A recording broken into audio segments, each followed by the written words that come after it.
आपका स्वागत है। ड्यूअल नेचर से रिलेटेड और एक कंसेप्ट आज हमें पढ़ना है जिसका नाम है D Broglie's wavelength for different particles, जैसे कि इलेक्ट्रॉन, प्रोटॉन, ड्यूटेरॉन और लास्ट है अल्फा पार्टिकल। अब इन सब का ना आपस में मास और चार्ज से रिलेशन तो है ही, लेकिन जनरल फॉर्मूला क्या होता है? जनरल फॉर्मूला होता है लैम्बडा यानी de Broglie wavelength is equal to h upon square root of 2m अब जैसे कि आपको दिख रहा है h और 2 ये तो कॉन्स्टेंट्स है, तो इनका वैसे देखा जाए तो रेशो में कोई काम नहीं है क्योंकि वो कैंसिल होने वाले। तो बचा कौन? मास एंड इके। व्हाट इज इके? इके इज काइनेटिक एनर्जी।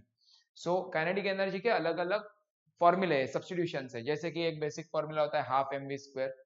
अब हमें मोशन क्रिएट करना है, तो चार्जेस को अगर भगाना है, मोशन क्रिएट करवाना है, तो उनके ऊपर हमें वर्क डन करना पड़ता है और इसके लिए वोल्टेज प्रोवाइड करना पड़ता है। तो काइनेटिक एनर्जी का और एक फॉर्म बन जाता है QV, charge multiply by voltage, और you can say potential difference. और तीसरा रिलेशन है P square upon 2m। Ek is equal to P square upon 2m where P is the momentum.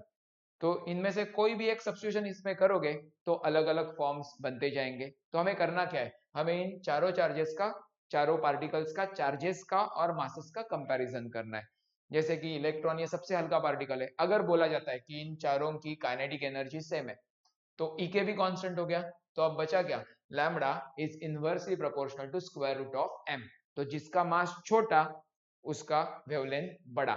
In short, अगर इन चारों का काइनेटिक एनर्जी सेम दिया जाता है तो सबसे बड़ा वेवलेंथ इलेक्ट्रॉन का होगा और सबसे छोटा वेवलेंथ अल्फा पार्टिकल का होगा, because lambda is inversely proportional to m।